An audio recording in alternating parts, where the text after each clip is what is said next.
Hello. Hi. Oh, I'm very late. I'm like an hour and a half late, I think. Or an hour and 40 minutes late. Sorry about that. The reason I'm late is because I fell asleep and I simply did not wake up again. I fell asleep at like 3. I was supposed to wake up in like an hour. So, or my alarms were supposed to wake me up, but my alarms decided not to wake me up.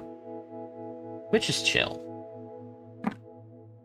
Alright, I gotta get my I gotta get my thing up on the screen. We are not just reading the article today because I have a lead off this time. I actually wrote a lead off for this one. And this is more to do with, like, being an actual party member than it is for anything. And I don't think there's anything incriminating in here. But let me get something up on the screen. No, I guess I can just leave it blank. No, I guess I could put the article on the screen. Yeah, that'd be chill.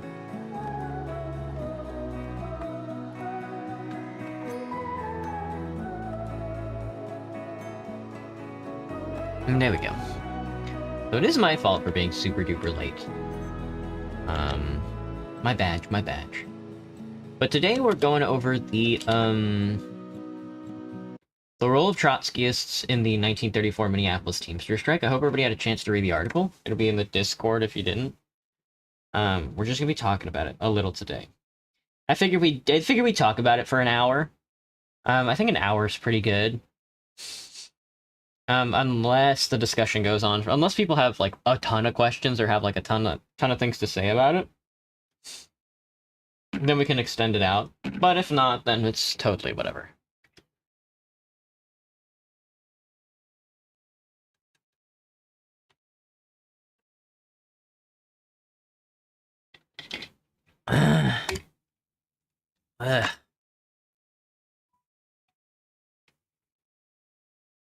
Hello, Adrian.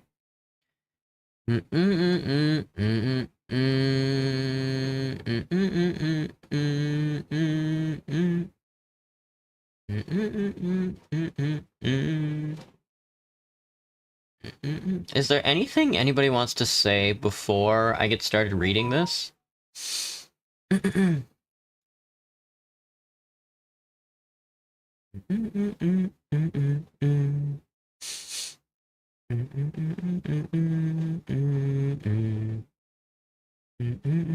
I think I might also enforce like a at least for this part of the discussion for a little while. I think I might also enforce like a stay on topic rule.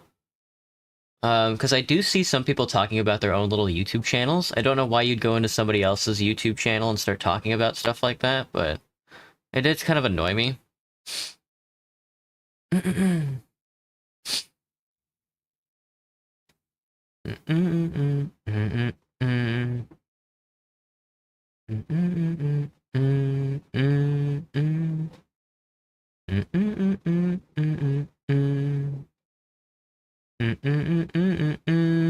So before I get started, does anybody have any questions?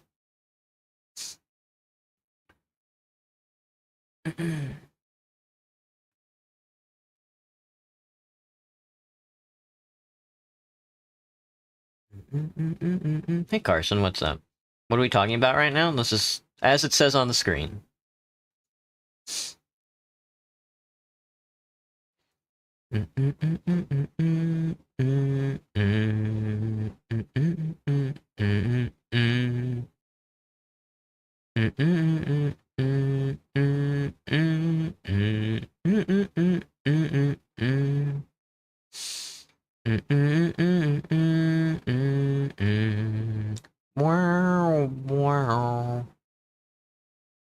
Alright, well, if nobody has anything to sort of talk about with this topic, then I'm just gonna get started. I'm not gonna read the article this time, I'm just gonna read the lead off that I wrote, because I think I wrote a pretty good lead off. And this will be the third time that I've read it to a group of people, which is funny. Oh, hang on, I gotta check my phone. Again, sorry for being wicked late.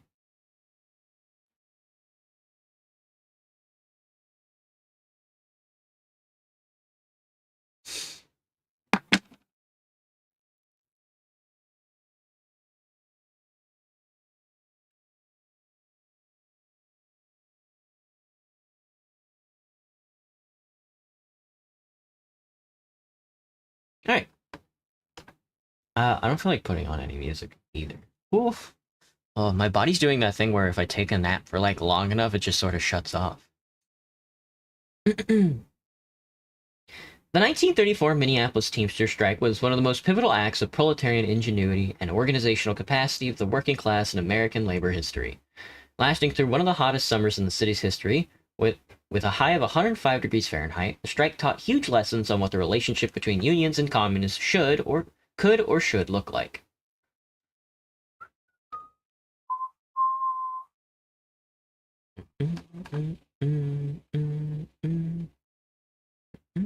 A wave of party formations happened across the globe on the outset of the 1917 Russian Revolution, leading eventually to the formation of the Communist Party of America in 1919. A party trenched by the Stalinists that made up the majority of the Comintern at the time, which was around the mid-1920s. Their complete disinterest in movements beyond themselves meant that, because they couldn't understand history, materialism, or the struggle outside themselves, whatever ground that could be gained in the class struggle was quickly eroded by the opportunists and the ruling class. The break of the party from thinkers like Marx, Lenin, and Trotsky, leading to ever more isolationism, meant the CPA could no longer rein in the task of gaining the trust of the working class, leaning more on bureaucratic advancement rather than tangible benefits for the workers, showing that sometimes a complete breakaway is necessary for political advancement. Sorry, I'm going by, goodbye.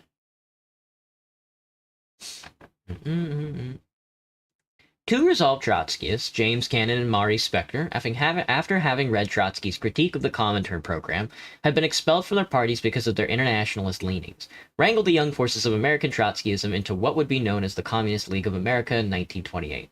This new party would learn the lessons of the past and not forego the ideas that led the Bolsheviks to the grand victory in 1917. As Cannon underlined, the great weakness of the American Communist movement in the past, as I have mentioned in previous lectures, was its national-mindedness, not in theory. These faults were corrected in our young movement. We educated a group of people who proceeded in all questions from fundamental considerations of theory. And again quoted, but it was precisely that period of isolation, hardship, discussion, study, and assimilation of theoretical ideas that prepared our young movement for the new time of bloom when the movement was opening up in all directions. Time and experience have taught Marxists that sometimes it is better to rebuild the forces of internationalism rather than rescue one that has become a stinking corpse. To build up the new forces of internationalism in America, a way of disseminating information, theory, and perspectives was needed. For that, a paper was created, The Militant, a predecessor to our own paper, The Communist. The Militant carried with it agitation and theoretics, including entire books written by Trotsky. By going out and spreading ideas with the paper in hand, Cannon and co. were able to directly find the recruits necessary to build the party. The paper stood as an overshadowing symbol, ready to catch potential recruits at the moment when they awakened from their political indifference. This is, of course, by no means glamorous work. Many of us, having stood out in the rain and snow as passerbyers, leer, bemoan, and even take apathy of the world, know this course. Cannon wrote, while capitalism was going up the spout, here were the Trotskyists, with their documents under their arms, demanding that you read books, study, discuss, and so on. Nobody wanted to listen. But it is within these moments that development happens towards a more advanced understanding. The theoretical and propagandistic work of rhetoric, early formations and isolation of the party don't end when conflict arises. In fact, the underpinnings of the ideas become more important as more and more opportunities present themselves. Building up to the strike itself, the League spent 4 years deep in rigorous study and preparing until in 1933, New York hotel workers went on strike led by B.J. Field. Field found himself in a position where he believed that he was bigger than the party itself, focusing completely on the union and its strike activities. By being isolated, he was bought off by the many politicians and statesmen who would take advantage of his use of moderating militancy, leading to an end to the hotel strike with nothing but limited concessions. The strict adherence to the ideas we express with emphasis on seeing a greater whole would have allowed Field and the hotel workers a chance at a greater working class campaign. Oh, my nose is so stuffy. Field, with the greatest intentions, wanted to bring the ideas of communism to the union struggle. However, due to a lack of clarity in theory and program, the union bureaucracy was successful in co-opting Fields and in meshing him into the quagmire of union bureaucratism. The most fundamental rule for engaging in union work is that we are communists who engage in union activity, not unionists who happen to be communists. As Trotsky put in the transitional program, trade unions do not offer, and in line with their task, composition, and a manner of recruiting membership, cannot offer a finished revolutionary program. In consequence, they cannot replace the party. The building of national revolutionary parties as sections of the Fourth International is the central task of the transitional epoch. Trade unions are not ends in themselves, they are but means along the road to proletarian revolution. Unions have always been but one way to expand our party's influence in the working class. The goals with these labor organizations must always stem from the party. This party control exists first to broaden the scope of the union to the greater class struggle rather than dissolve in isolation, and secondarily, as Field has shown us, to counter the pressure of the union officials, politicians, and opportunists. Through building the party alongside and above these unions, most will eventually seek some kind of reform, whether that's fighting for an expanded public health care or easier access to the combinations themselves. Oh, excuse me. We Marxists aren't entirely against reforms, so long as these motions improve the economic and democratic position of the working class. And this, however, doesn't make us reformists. A reformist, in contrast to revolutionaries, would prefer class collaboration rather than class conflict, would seek out limited and immediate reform rather than seeing what that could lead to down the line by seeing the whole picture. Our goal as clear-eyed revolutionaries should be to show the working class the limitations of reform, to push them along into seeing the world in its totality. I'm sure there's much to discuss about what we should do inside unions, and the reforms they seek, maybe questions on what the party should do if a comrade becomes captured in union bureaucratic responsibility. Is there a slideshow or publicly available document for this discussion? I don't know if it's the site. Yeah, it's the thing on your screen. That is the RC. I don't know. It's the In Defense of Marxism RCA website. I'm not reading the article, but I'm reading a lead-off on the article. We can't see what you're reading. I know, because it has my private email account that I don't want to share to everybody. I'm reading a lead-off. I'm reading the lead-off that I wrote on this document. I'm not reading the document itself. I don't know what to put in the background, so I just put it there. Union membership in total holds around 10%. Less than 6% of the American private sector as of today is unionized. However, as consciousness grows around us, as more and more workers take their fight into their workplaces, the party must build ties with the working class, seeking the most advanced layer in the workplaces, campuses, and out on the street in a general campaign to grow the party. On the ground, this comes in many variations. During the Teamsters Strike, the League organized beer busts, which is a party with a boatload of beer, sometimes even paid for by management under the guise of building up company morale. They had to act conspicuously as they were small and under the threat of being fired. Meeting workers where they are at, and moving our tactics to fit the needs at the time. Eventually, we may need to shift and direct our forces to specific sectors or placements. We must remain flexible while keeping our ultimate strategy. The Communist Party is the decisive factor in the revolution. For Marxists, the Revolutionary Party is in essence ideas, methods, and programs. We build the cadres and cells to direct the ideas into the working class movement. To print words in the paper and organize our ideas into streams of media is fundamental in building up the study and internalization of said ideas. To build a clear and conscious program will prepare the party and our comrades to take decisive steps that when the opportunity arises in the labor movement, we can put purpose to practice. What had put down the militancy of the strikers in 1934 is the same problem that had kept federal agents in operations in Minneapolis today, even after the economic blackout, is the same problem that even after a 4-day general strike here in Seattle, where not a single concession had been won in 1919, still goes. Isolation. There simply wasn't enough communists to go around the country to take advantage of this movement. As Farrell Dobbs, the strike leader, put, if a comparable situation had existed nationally, what began as a simple trade union action could have broadened into a sweeping social conflict, leading towards a revolutionary confrontation of state power. And of course, communist cells in every city and workplace. There are plenty of other questions to ask on this topic. The role of the state in and against organizing, what tactics could be used in the moment-to-moment situation, the usefulness of the paper. Not only did the Communist League have the militant backing its movements, the Teamsters Union also had a paper called The Organizer. Much like building the League, the Union itself had to be built up and informed. For this course, the paper The Organizer was created to refute false narratives, inform recent actions, and draw lessons for the strike at hand. Everything that the Trotskyist American League had done to prepare for the struggle that took place, eventually, culminated in a grand display of proletarian ingenuity. The tactics that resounded from the party and the workers is a true inspiration for what could be achieved today in the workplaces and maybe even extra-legally. The strike on the ground had been filled with everything from a makeshift headquarters, as Dobbs put. Union carpenters and plumbers were installing gas stoves, sinks, and serving counters in the commissary. The Cooks and Waiters Union sent experts on mass cooking and serving to help organize things and train the volunteer help. Working in 2 12-hour shifts, over 100 volunteers served 4,000 to 5,000 people daily. Sandwiches and coffee were always available, and a hot meal was served whenever the commissary resources and the circumstances of the strike permitted. In addition, arrangements were made so that key personnel could sleep in or near the headquarters for the duration. Makeshift hospitals were set up, flying pickets were used, teenagers on motorcycles were used to watch for scabbing truck drivers, all laid out in the organizer itself. However, despite these incredible feats, the grand lesson for us today is about building beyond one union.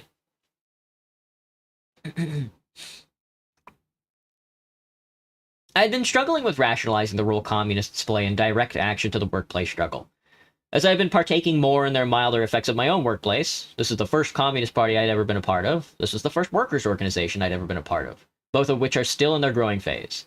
I felt and do feel a huge responsibility to take action and try to wrangle the forces of the downtrodden into a militant fighting force, agitating in the workplace, asking what we should do as workers, hosting my own little beer bus to build camaraderie conscious in communism. Facilitations, recruitment, and education take a toll on one's own shoulders, and I had personally almost burnt out of both entire projects altogether, realizing, and with the help of others and history, that I can't do it myself. It's so incredibly important to pace yourself and lean on comrades as much as possible because not one of us can do this ourselves.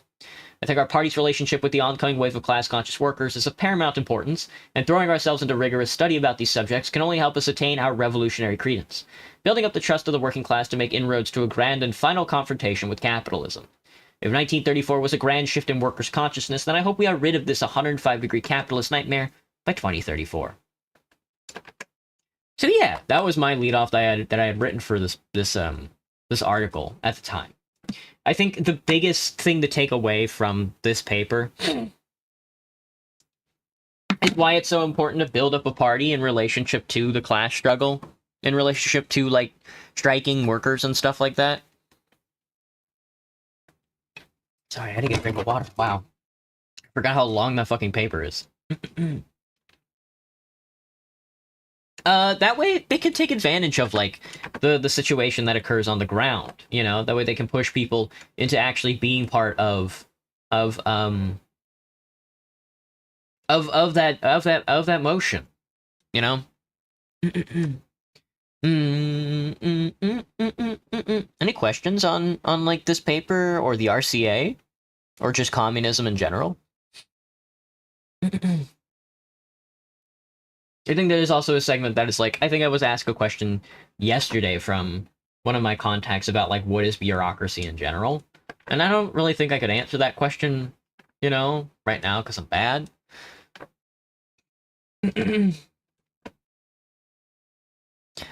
My instant thought is just, like, I'm sure the RCA has something on, like, what is bureaucracy? And what that actually looks like. I could probably Google it real quick. Because, I mean, there is, like, a level where you can just Google what bureaucracy is. Bureaucracy? But maybe the RCA has a more inundated. Bureaucratism or workers' power? Lenin's struggle against bureaucracy. How the bureaucracy sees the state. Bureaucratic centralism rather than democratic centralism. A deformed bureaucratic corruption.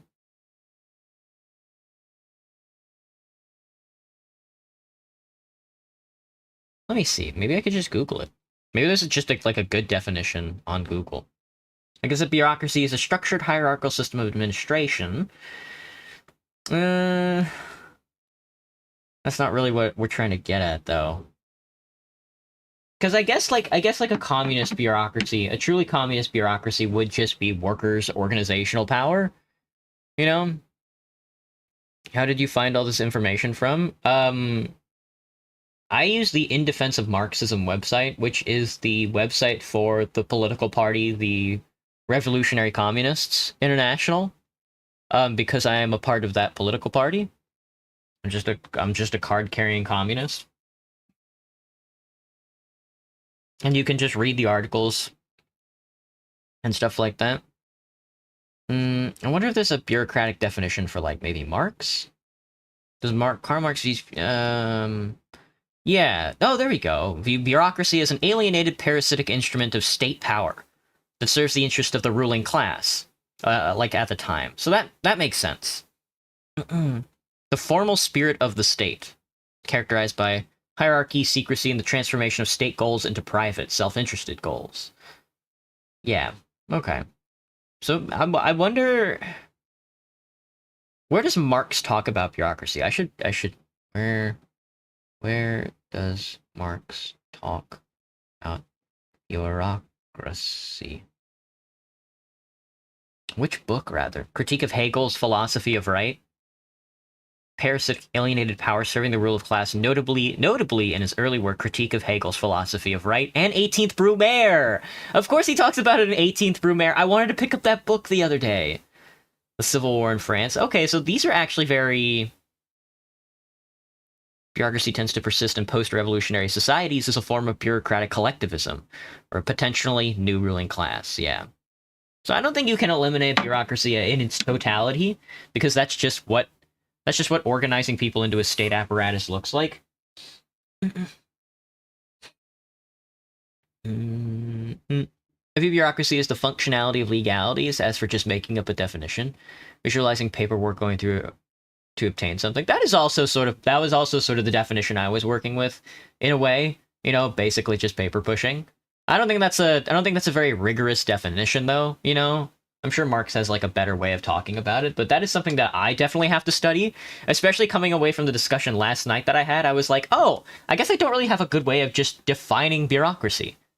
You know, my immediate answer was just like, the paper pushing bodies of men, instead of the armed bodies of men that Lenin talks about. Hello, Marion. What's up? Or something like that.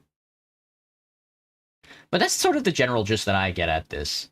That's sort of where I'm coming from right now, because I don't know. I'm a little more familiar with trade and labor activity in North America at this point, a lot more so than I used to be. Mostly because I've just been studying it like a ton. I definitely should study it a lot more. Maybe on the next article I can cover is like the strike and coal miners and stuff. It's not rigorous, but for the implications this discussion can make right now, I felt it's appropriate. Something that does deserve rigor would be an article, though. That's true, Green Tea. You are 100% correct about that. Damn. Yeah. Maybe the next topic we talk about is bureaucracy then, actually. I'm not sure if I can write on 18th Brumaire, but I'll have to ask some comrades about some articles on bureaucracy, or the definition of therein. Oh,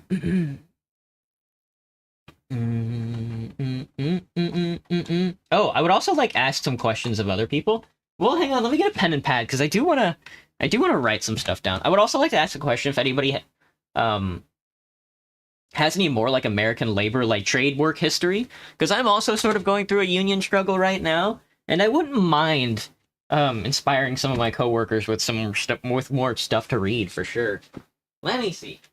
Just sort of like, not even just American trade labor history, but just trade labor history in general. I think it's extremely relevant to like my life right now. Let me see if I got mine. I did. I don't know why it took me this long to come to these conclusions. I guess third time's the charm, you know? Especially since it is so related to my life, and how the Teamsters Strike is a really good example because it includes like a deviation from the norm.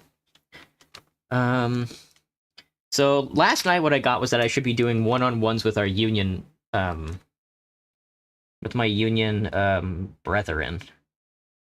Democratic centralism. What is bureaucracy and democratic centralism? Oh, that's just an outline of democratic centralism.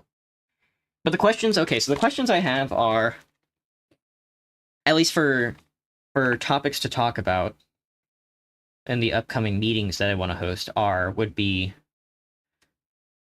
what is bureaucracy?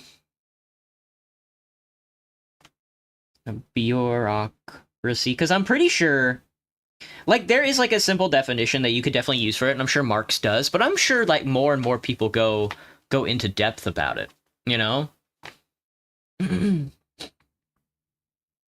And then I guess for me, which is just more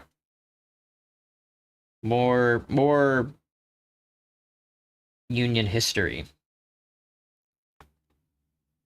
to see if there's any more lessons on this. Because I think the Teamsters Strike does teach like a big lesson about what happens if there is not The biggest lesson being what happens if there is not just like a party apparatus. I mean, you can get so far on worker power, you can even get so far on communist organized worker power, and this is a great example of it, which is the 1934 Minneapolis Teamsters Strike. The problem is though with the 1934 Minneapolis Teamsters Strike, at the end of the page, tells us that like, oh, it's just that the world wasn't doing it, it was just us, so we had to make concessions because there wasn't anything for it. Like, there was a time, I think, sort of towards the end of the document, the end of the Union, actually, or not the end of that Union, but the end of like its militancy, came up when they were going to send National Guardsmen in, and the workers were ready to defend it. The workers were ready to like come to blows with the state apparatus, and not just like the companies of the Pinkertons and stuff like that, you know? But because they simply did not have the like global trade apparatus to do anything about it. I think they talk about it how they did that in Soviet Russia too. They went around collecting the guns of people, you know, to making sure that blows never did come to happen, and then people just, so that National Guardsmen don't come in and just slaughter everybody. I never know how to really handle those situations, but if they really, I mean, I guess that's true. That's true. I mean, I guess that's why the party apparatus is also so important. It doesn't just tell you when to attack. That's a big part of it, is like the proletariat will usually take arms themselves and then just push everything forward and do the organizational form themselves, because they're the most militant in that respect and the best at organizing in that respect, because they have the access to the levers. The Communist Party are the ones who will suggest that the proletariat, should they attack or should they stop, you know? And I think the call of the Communist Party to tell the Minneapolis Teamsters strikers to just stop before they went too far is also very important, because without a national or a global workers apparatus that can take advantage of something like this, it was doomed to fail, you know, just like it always is. We're specifically discussing about the political functionalities and rights of certain entity types, so I feel that discussing about the aspects directly is more important than the singular word. Are you talking about the word bureaucracy? I mean, I guess I think you're right, Green Tea. It is much more important to talk sort of around it, and I think Lenin talks about it sort of like it's not enough to just be discussing these topics. You have to do something with this information. So it's not really enough to just simply define these things. But I think it is, I mean, I don't know. Because we're not talking about bureaucracy right now. We're talking about trade union history. I'm just interested in it because I think it sharpens me as a person. And it did come up in discussion about like what exactly a bureaucracy was, that I had a discussion with my coworkers last night. About this exact same topic, and one of the questions was, what is like a bureaucracy? What do you mean by that? And I was like, well, I guess I don't really know, you know?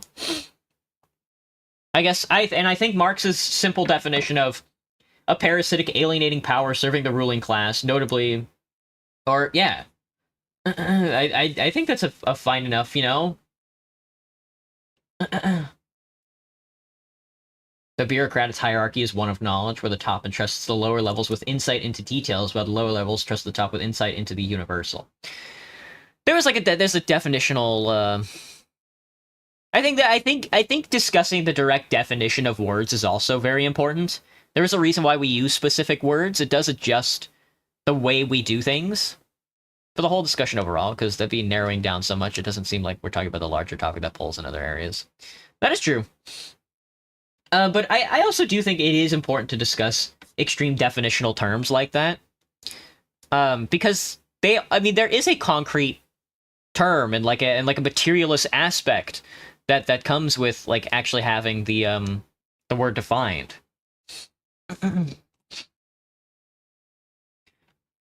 But does anyone, I mean, yeah, I think you're right, Green Teeth, but getting back on topic, I think it's okay to ebb and flow once in a while, especially with such informal discussion. Does anybody have any more questions on the 1934 Minneapolis Teamster Strike? Or like any more, or like anything enlightening to say? It doesn't have to be like a question. It can just be like, oh, I found this part specifically succinct.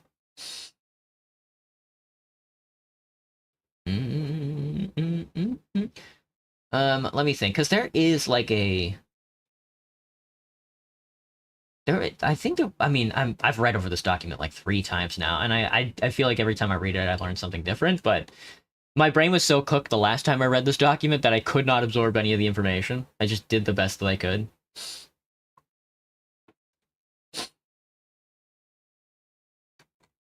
There is like a whole history about like the disillusionment of the Trotskyists within like the communist, the American Communist Party, you know? Which, I mean, I guess that's why also bureaucratism is important to define, because like, well, I mean, if it was bureaucracy that was the problem in the Communist Party at the time, then, you know, what does that mean?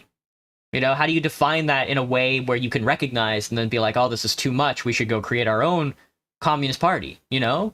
When is it a good idea to split the party? Because if it is a definitional problem of like, ah, well, they left because there was too much bureaucratism. Well, what does that mean, even?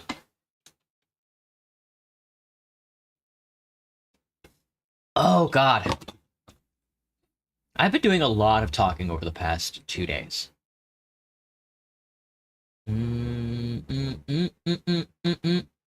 I've just been... Ugh. And then I think we had a meeting on the state, 2 days ago. That was 2 days ago? Damn. No, that was yesterday. Never mind. Let me see. Does anybody have any questions on like what the difference between Trotskyism and Stalinism is? The biggest one obviously being, you know, the way that bureaucratism is subject to, and then the other one being like the tactic of how the revolution should be handled, which is like a historical through line.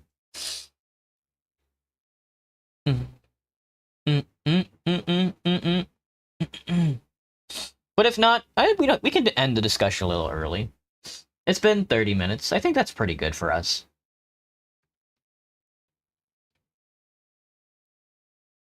And then we can go play some video games. We can go play some video games, some video games.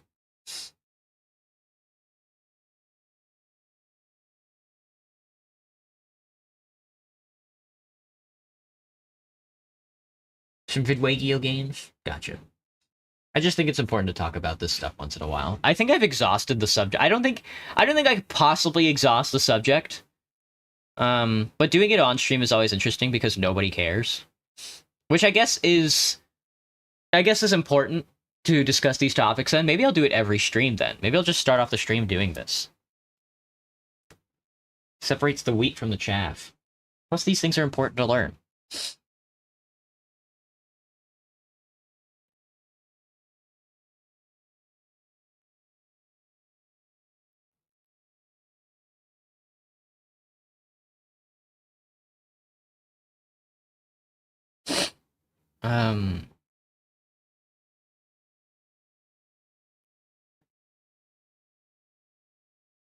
Okay. Well, let me take a break then and get my throat rested. Discussion could be more deeper if it's outlined, or I don't know, as an overall overview of what we're discussing. So it's like, oh, on that topic, I have questions about that, rather than part one, rather than point one or part one.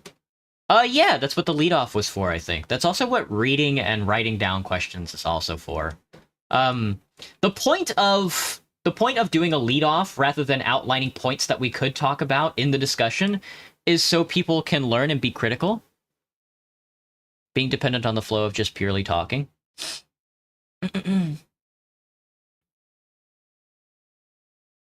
That's kind of was what the leadoff was supposed to be about, was outlining sort of what was important in the article. That is also why it's important to read the article. But let me see.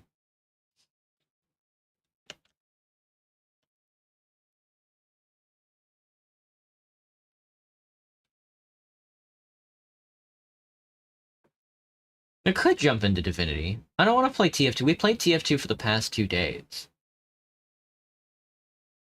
We could jump into Pentiment again.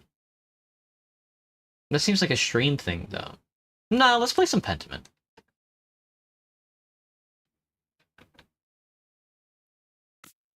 But I don't mind the critiques, either. Because I definitely do need to get better at that, especially if I want to have a day out of the week where I do talk about these ideas. Also visually, too. I think there's a difference between verbally and visually discussing info. Yeah.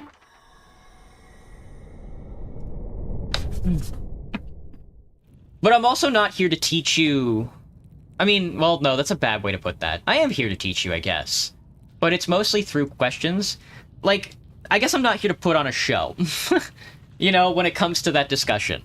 If you had read the document, then you would know what you wanted to know out of it. You would have written questions down, also throughout the discussion. If you've ever been to a Communist Party meeting, there aren't exactly any visuals around. But that is like a good idea. Maybe I should put up some visuals. Put up a big spider crawling around. Where am I? I think we just came out of that cave. Oh, we're putting stuff together. Is this not this corner?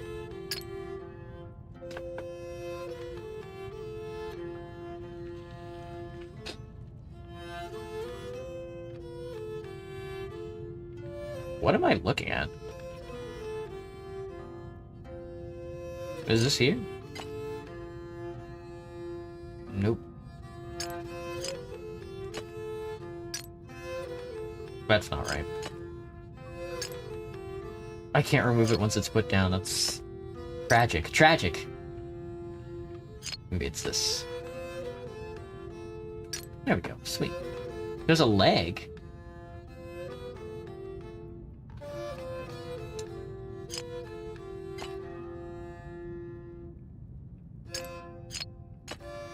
Oh. Bum. Bum. Bum. I think this is probably up here somewhere, if I had to guess. We'll put that there for now. I'm looking for the guy who's sideways.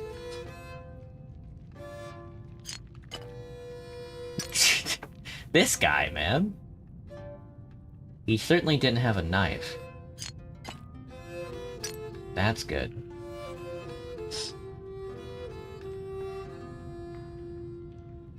The rest of this is a little ornery.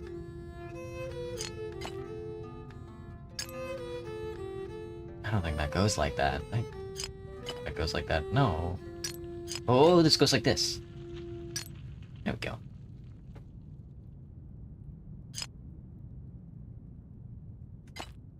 Oh, they killed his ass.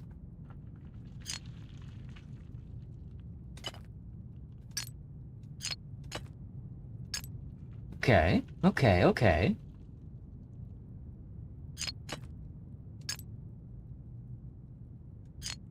He's got a knife.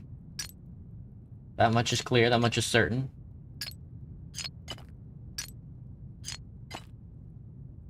That doesn't seem right. But maybe it is. Okay, never mind. Got it. The figures on this pot lid look like they're telling a story. These paintings must depict an early myth, even before Romans.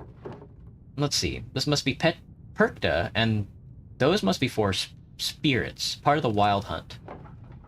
Although, Green, I definitely do take your criticism into, or your analysis into, context. The outlining part was supposed to come from the lead-off, which was outlining what well, it's not really an outline. It's definitely the core topics that were supposed to be discussed in the document. I don't know if I could do the visual part, because we're supposed to be discussing here, you know, about, like, questions that people have on the topic, or, things we found quite succinct. And I think that does fall on me to say more about the topic. But it's also informal. Oh god, the next part looks like a human sacrifice. I'm also just not really good at talking out loud. Hope you'll forgive me about that. Sub 1, maybe a chieftain is sacrificing a man to Perkta. The bottom half of the lid continues the story. These look like spirits. They must be coming in to feast on the sacrifice. That must be how our ancestors tried to keep Tassing safe. They offered sacrifices to Perkta. think our ancestors made this, and I'm holding it now. Maybe this is what I could paint in the mural. Part of our history, but I'm not sure this is the best story to portray. It's barbaric and very pagan. I doubt anyone would want to see our past shown this way. Maybe this is what I should paint on the mural. I have to think about it more before I decide for certain. Alright, better keep going before I run out of oil in my lamp. Lamp oil? Bombs? Alright, sweet. We just came out of the cave too. Whoa, this is the last point. A cave-in. The wood here looks newer than the first part of the mine. Was this collapse recent? Won't be able to go any further with all the rubble. I suppose this is as far as I can go. Still, the murals on the wall showed me what Tassing was like when the Romans were here. I wonder if I can find out where the Mithraeum was, or what it was. And putting the pottery shards back together showed one of the earliest stories of Tassing. I think I've seen everything I can down here. My oil is running out. Time to climb back out. It's kind of scary in here. I think we already went into the cave. That's why that save point was there.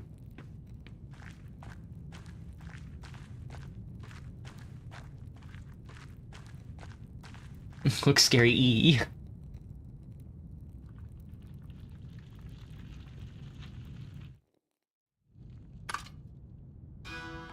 have to wait for 1,000 days? Which game is that? Somebody just tried killing me. Who was that? Hello? Is someone there? Uh-oh. It's fucking Ill Peter killing everybody. Better get out of the shack before another rock comes crashing down.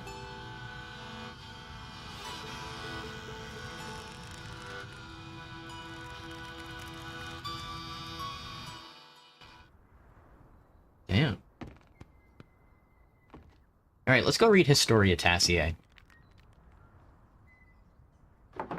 Who was that?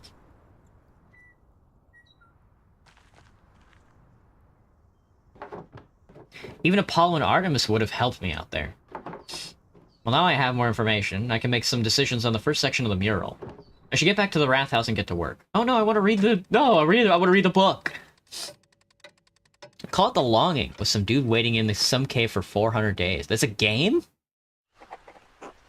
Is it on Steam? That sounds awful.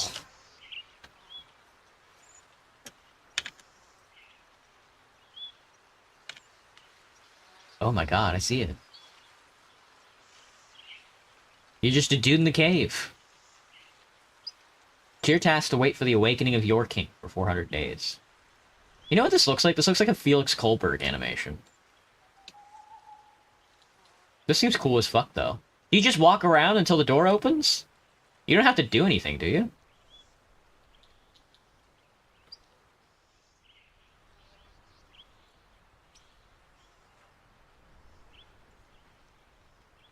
Play as a lonely shade, the last servant of the king who once ruled an underground kingdom. This looks cool as fuck.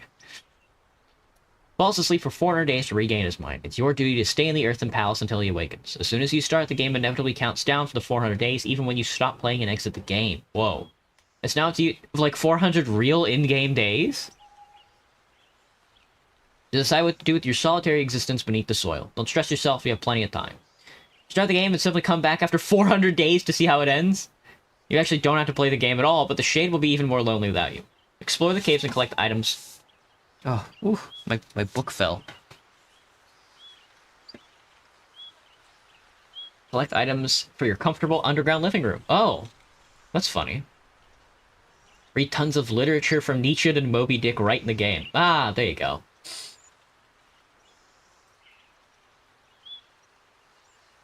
Sure is odd how I hear both your voice behind the horror game atmosphere.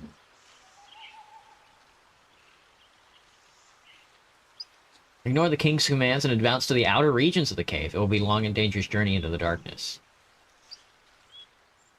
So exploration of a vast hand-drawn cave, atmospheric dungeon synth.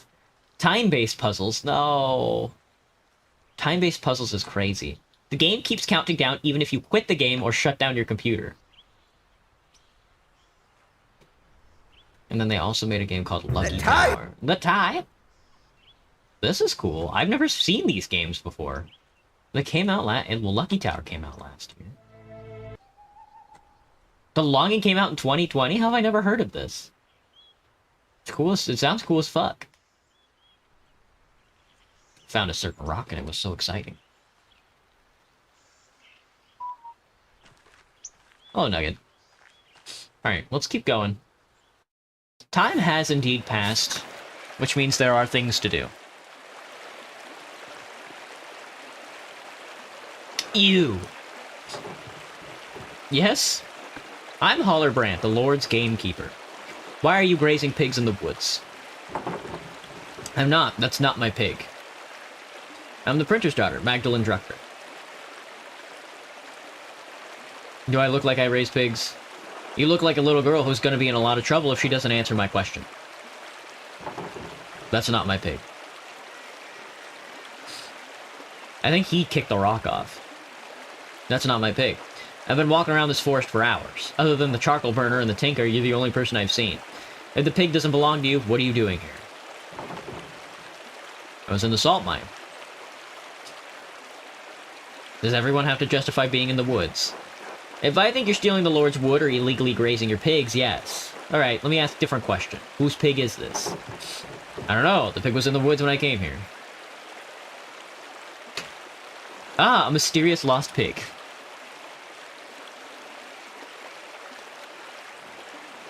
Who apparently belongs to no one. I suppose so. Say nothing. Whoa, oh my god, I thought he shot me.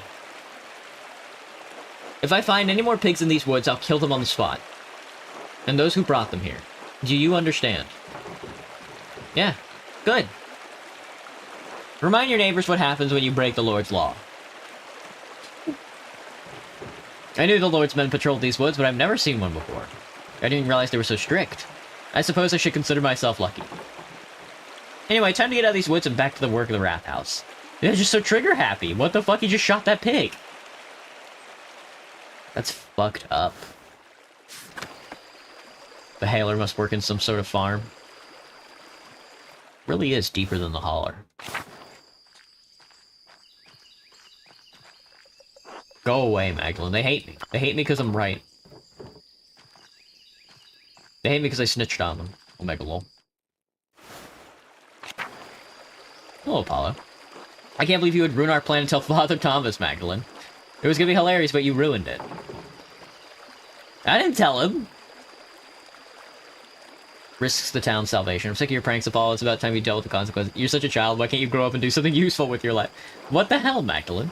Christ, and to think you used to be fun to talk to, bitch. Ugh, whatever. That's the last time we help you. I didn't tell him about the frogs! At least I certainly don't remember telling him about the frogs. Can't believe how quickly the leaves change. Nice to see some green this time of year. Horehound is one of the few plants growing around here. I didn't tell him about the frogs, man! Hello, Vaxlav. Smokey.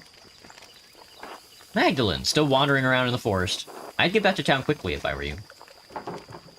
Has something happened? The Lord's Warden has been stalking around the woods. He came by shortly after you did, asking about pigs and laws. He looked rather determined to start trouble. I was worried I might have to send you this way. But it seems you come back all right. I ran into him on the way back from the mine. He shot one of the town's pigs for grazing in the forest, said it was a warning for breaking the Lord's law. Christ! Was that what that crack was? I thought the tree had fallen. The Lord's men haven't come through tassing too often. I wonder what brought this one. I don't like to think of the council's reaction. I expect he wants a full range of his forest. God forbid anyone gather what he doesn't use. Habits or lords, doesn't matter, even the townsfolk. Those in power will keep what's theirs away from folk who need it just because they can. Listen, Magdalene, that warden won't bother me, but you should get back home, alright? Don't come out into the forest for a while, let the bastard move on to other towns. Alright, thanks, Smokey. See you, Mistress Magdalene. Oh, excuse me, mistress.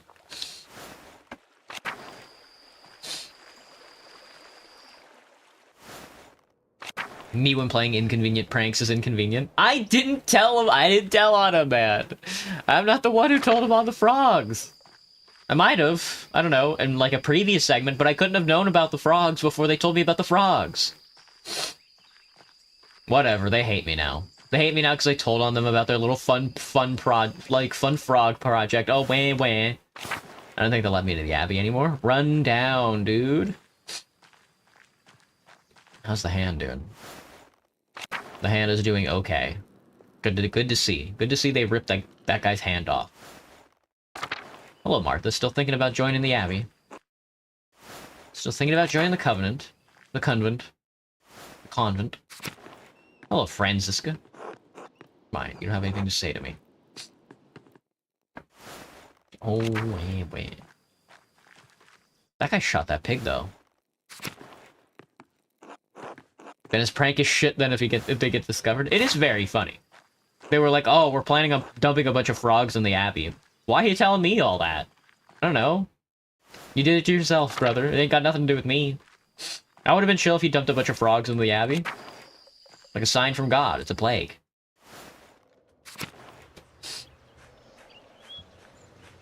Alright. Especially when I'm playing Magdalene, I get a really bad habit of going to every section of the town and being like, hey, have I talked to you yet? Do you have any important information to say? Gillian? Oh, Nico? Warner, are you still drunk? Yeah, nothing has changed in the past 2 hours, it seems. Do I believe in God? I don't.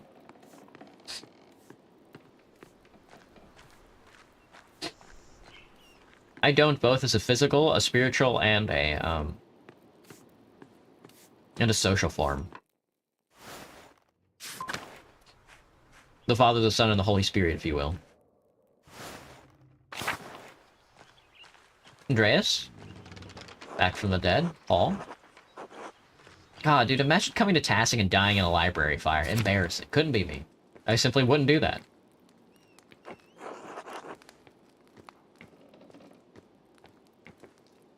If you don't mind me asking why. That is mostly because I didn't grow up with God in my household. My mother was a Unitarian, a non-denominational Unitarian, and my father was a French Catholic. But they were non-practicing because they had better stuff to do with their lives.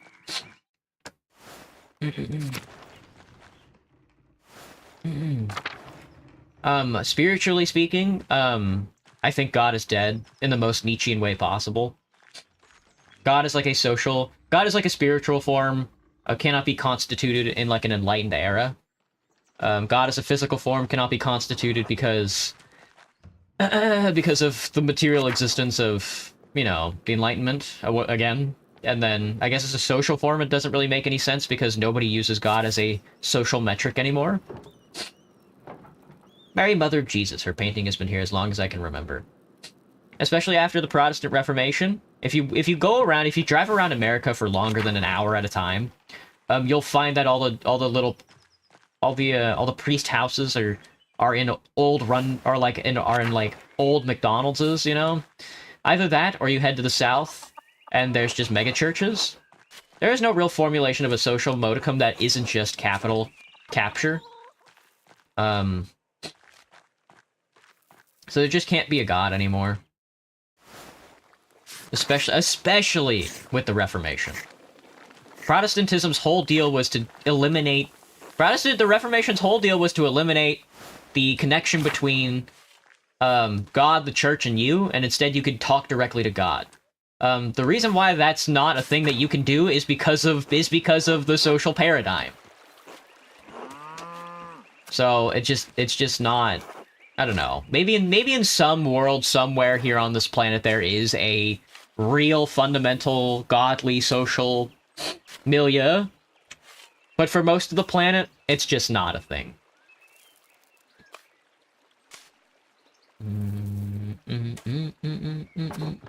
Hello, Hans. And maybe I could have worded that better, but my brain has been fried lately. Did you need something? How are you doing? Fair enough, weather's getting colder. And the family? Healthy and hardworking. Simon's taking care of the winter provisions. He's a good boy. Proud of him. And you know how beautiful and kind-hearted Jutta is. Just like your mother. I don't know how I got so lucky she's a miracle. She will marry a good man soon for sure. There aren't too many options in Tassing, though. A few. They better keep their eyes open, though, or they'll miss out on her. That young Otz is a good man, I've noticed. He's solid enough. Takes after his father. All the same, when Jutta has children one day, they'll be beautiful and kind like their mother. There are worse things to be, I guess. I did my best to raise her right, but her best qualities are all Heilwig. Give yourself a little credit, Hans. Kind of you to say, Magdalene. I should get back to it. Until later. I can keep talking to Hans. Well, Magdalene, hello, Hans. Oh, never mind. I don't know why they would it would humor that discussion, but I think Peter is the one trying to kill everybody. George? Hello, Veronica. It is autumn. They're, like, tilling the fields, which is kind of crazy to me. Because, like, I didn't know there was any fields that need tilling in the fall. Don't you usually pull up the crops in the fall? They're feeding the chickens, that makes sense. Enders? I doubt there's anybody in the town commons right now. We can talk to Aunts. I think he's the objective, though. We don't want to do that. He is not an objective. Sweet. I guess we can talk to him, then. Hello, Till. Hello, Ava. Christina.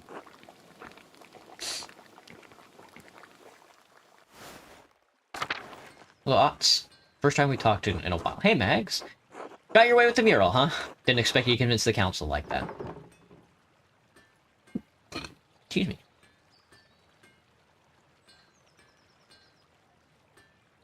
I can be pretty stubborn when I want to, Ots. You think that little of me. Clearly, I'm impressed. The rest of the council has been arguing over the matter for so long, even I couldn't get a word in. Then you come in and shut them up in a few minutes. We could use more women like you in the town. There are plenty of opinionated women in town. Want to let us join the council? Well, you'd have to take that up with the Lord. Besides, I don't think any of them are as hard-headed as you. You're the exception, Magdalene. You always are. You really think so?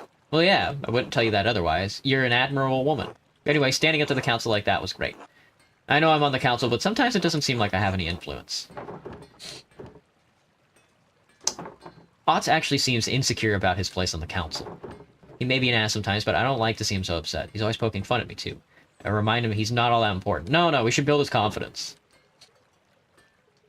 You do, though. You vouched for me to do the mural in the first place. Only after your dad did. I still feel bad about that. I should have stuck up for you. Being the youngest one on the council has been harder than I thought. You know, Baltus and Warder don't think I'm capable, and even Paul has warned me about being too rash. My dad died trying to make a difference in this town. All I'm trying to do is carry on his legacy, but it seems like the others won't make room for any change. Keep pushing, Otts. They're stuck in the past, but we're looking toward the future of Tassing. You sound like my dad. He always said that the council was scared of doing anything important. I don't think anything's going to change for the better in this town. It's always stuck in its ways. Now keep pushing, Otts. They're stuck in the past, but we're looking toward the future of Tassing.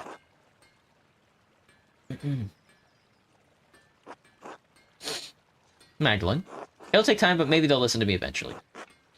Ah, well, better get back to it. See you later, Mags. We should go check on dear old Dad, actually. I didn't stop by the Drucker house, even though I was by the church. Did I talk to Thomas as well? Afternoon delight.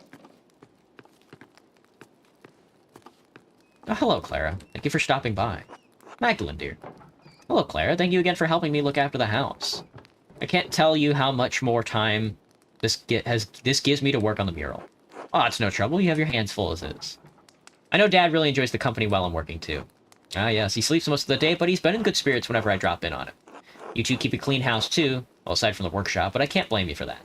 I've left you to take care of it. I've left that to you to take care of. I don't want to damage any of the supplies. Thank you, Clara. Truly, you've been a blessing for us both. You're such a dear, Magdalene. God bless you. They will not let me read Historia Tassiae.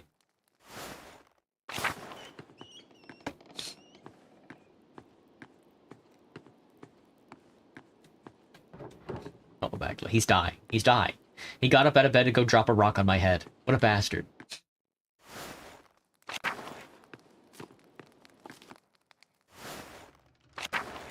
We can spot through Central Town, I think. Hello, Craft. Into the Steinauer house. Agnes.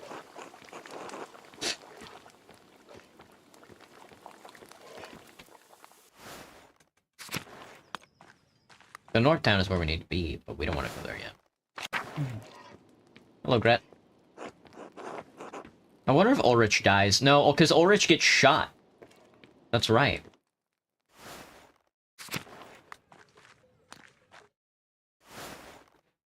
Oh, the Rathouse is huge, dude.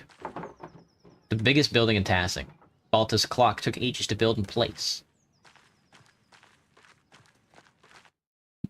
God, that's a big-ass building. Oh, Nazia.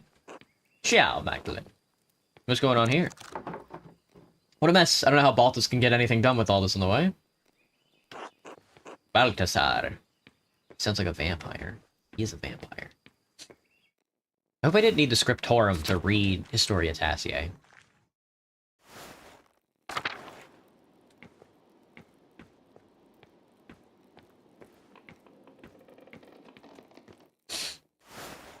I hope we can read that next. Head to the Wrath House and finalize my plans. Brigida gave me the copy of Historia Tassia that Martin had stolen when the Baron visited Tassia. She was nervous, but eventually let me keep the book. I should sit down to read it thoroughly soon. Perhaps I'll learn something for the mural. Yeah, but where do I sit down to read it, though?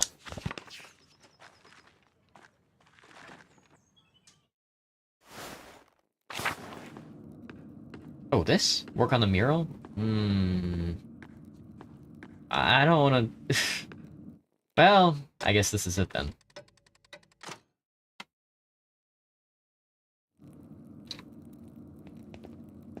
Hey, Mags, how's the mural coming along? Magdalene. Can't you let it go, Mags? It's so much easier. No, Otto Zimmerman. No, Otto Zimmerman, I can't. Don't call me. Fine. Anyway, Magdalene, how's the mural going? Doesn't look like much yet. Well, of course it doesn't look like anything. No work of art appears significant at the start. You think Michelangelo was born a great sculptor? Of course, it doesn't look like anything now. I only just finished priming the wall. Now I have to decide what to depict.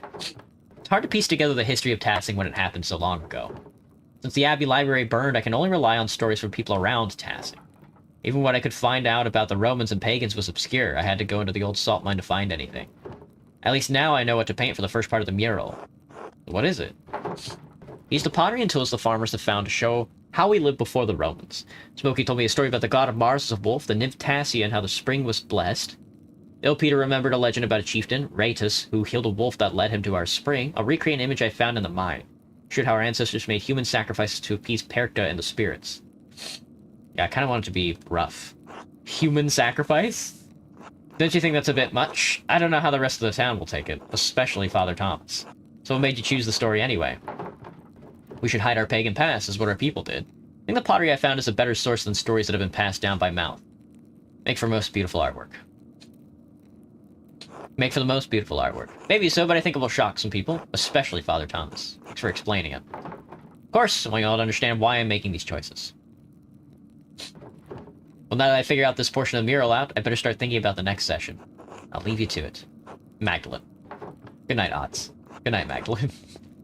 I get to use his short name, but he gets to use my full name.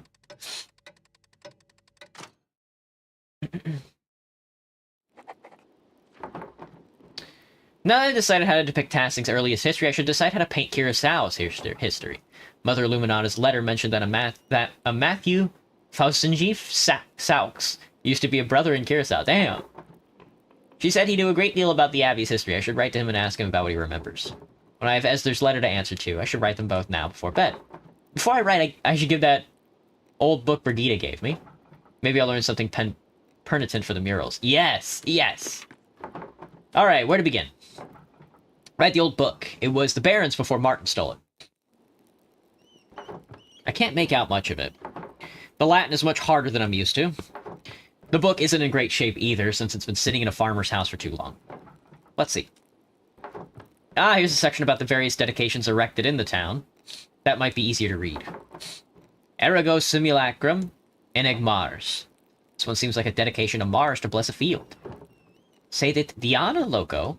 I wanted to read that! This one talks about Diana wetting herself, bathing in a spring, maybe? Diana was the virgin Roman goddess of the hunt and the wilderness. Diana is also associated with fertility, the moon, and the underworld. Interesting. Orem ut defendet opidum. Oh, this one isn't that hard. Let us pray so that he or she really may defend the town. None of this really makes any sense. Maybe someone with better Latin than me could help me read it. The book is so big, though, it would be a lot of work. I could ask Sister Gertrude or Baltus for help. I'm gonna ask Baltus. Warner, too? He's much better at Latin than anyone else in town. Maybe even Father Thomas, even though Dad warned me not to bother him with secular books. Chances are slim they could help, but it might be worth asking about. I should finish writing my letters first. Mother Illuminata told me that Matthew knew some of the Abbey's early history.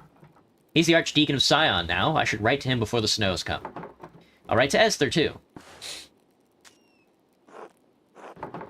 Most revered Matthew, Faustin G. Saux, Archdeacon of Sion, most revered Matthew, formerly of Curacao Abbey. My name is Magdalene Druckgren. I'm the daughter of Tassing's town painter, Klaus. My father and I are creating a mural for Tassing's Rathouse. We want to show the history of the town of the Abbey.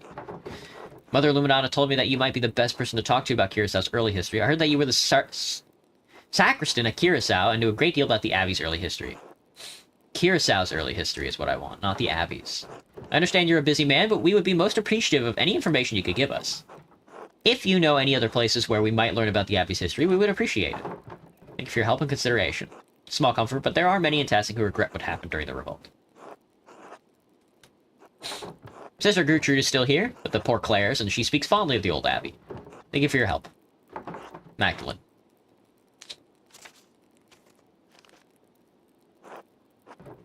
Esther. We do be writing. Please forgive me for not writing sooner. So much has happened since I last wrote. Christ, I don't even know where to begin. So much has happened since I last wrote. Even as my last letter was en route to you, Dad was attacked in the workshop in the middle of the night. He survived, thank God, but his injuries are terrible. I worry about him. He's so dizzy he can't get out of bed. Some days his eyes become foggy and his memory fails him. Dr. Stolz said that he's not going to recover, that it's only a matter of time before he succumbs to the injury. Of course, our good doctor's incompetent and a known drunkard, so he's been of little additional help. I can only pray that between resting and my ministrations, Dad can at least be comfortable. I have no idea who could have wanted to attack my father or why. I found a note by him, too. All it said was, stop. It wasn't from the shop because the script was written in the most elaborate hand I've ever seen. No one in Tassing has such skill in script as far as I know. And anyway, I don't have the time to wonder about it. I've had my hands full running the workshop alone while tending to Dad. What's more, the town council intended to cancel the mural entirely. I had a hell of a time convincing them to let me paint it instead. They made a fuss about me being too young, not experienced enough, not strong enough to be on the scaffold. You know how it is. Can't wait to leave this. I suppose I shouldn't have expected any better of them. Working on the mural has been a welcome distraction from the naysayers and my chores. I'm worrying about that. Otts has been coming over under the pretense of helping me prepare my paints, too. It's sweet and I'm glad for the company. He makes the days easier. I'd like to have the whole mural finished by Christmas if I can. I just want to finish it in time for Dad to see it. It would mean so much to him. If Dr. Stolz is right, I don't know how long I'll have. I hope you're faring better than we are here. All my love, Magda. Aww.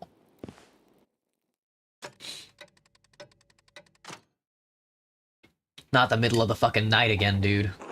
Translation trouble. The Historia Tessier. I don't know if there's anything to do in the middle of the night. Walking into the forest is probably a bad idea. We could just go to sleep. Oh, Magdalene. Go to sleep. And if I don't? What if I don't? What if I decide to go outside in the middle of the night? Maybe I will.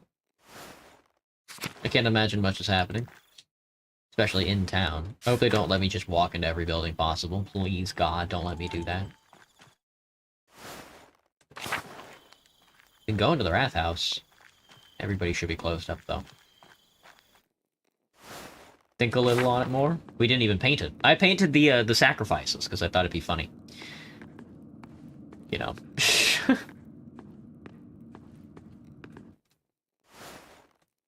I mean, if you're gonna paint a mural like this, it's gotta be punchy.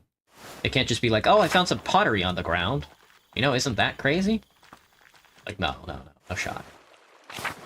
Anyway, let's walk into the woods and get shot by the guy. I don't see what harm could come of it. He's out here shooting pigs. Hey men and their pigs, you know? Tight beat.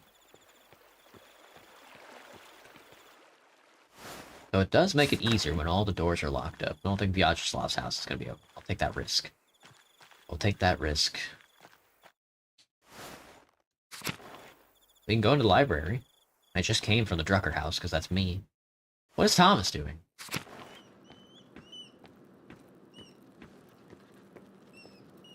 They made the church way too big.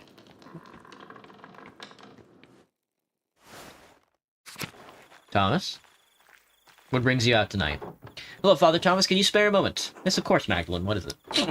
Well, I found this book, but no, I don't want him to read it. Could you help me translate the whole book? I can't afford that much time away from my duties right now. The Christmas sermon is coming up, and I've already fallen behind on Advent preparations. Could the matter wait, perhaps? I'd be happy to look over after the festivities. Of course, Father. Thank you, Magdalene. Yeah, no, don't hand him the book. I need to ask Balthazar to read the book. He's the only person I think I can trust with it. That isn't just like, well, you know, the book actually says this. But who the fuck even knows if Balthazar is even familiar in Latin? But I guess it'd be better than nothing. Hello, Stube.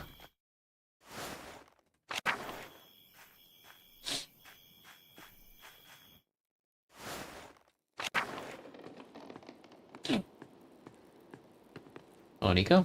You guys are just... Hey, Werner? Magdalene, what do you want? Hello, Dr. Stolz. I have a book here and I can't read it very well. I was wondering if you could help me translate it. Nope. But No, Magdalene, I can't be bothered by your lack of literacy. I just need a moment, please. God damn you, I said no. Leave. Well, he doesn't want to do it. I mean, he doesn't want to do it regardless, so... Which is kind of funny.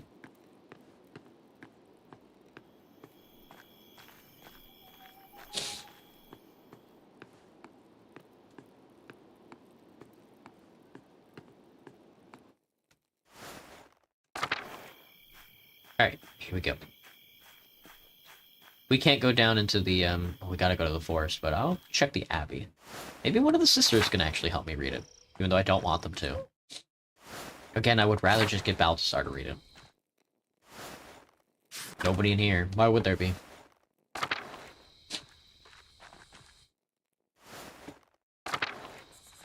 Prioress's house. Hello, Francisca. You are not gonna help me read it at all.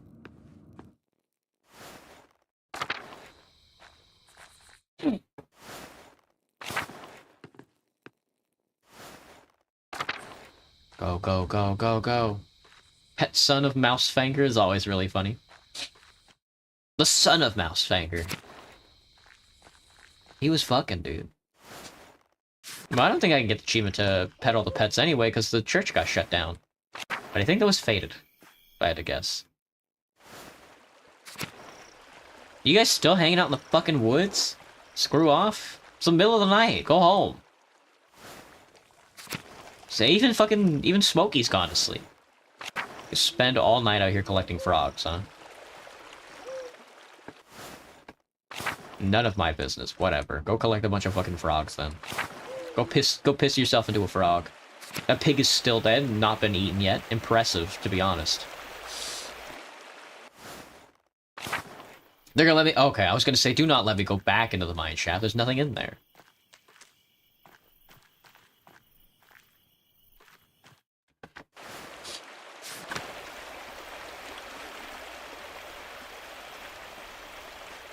I think after this run, I'm gonna have to Google who actually did all these killings. You know, because I don't think I'm gonna figure it out.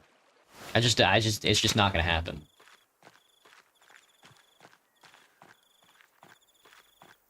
The Drucker house. Let's go to sleep.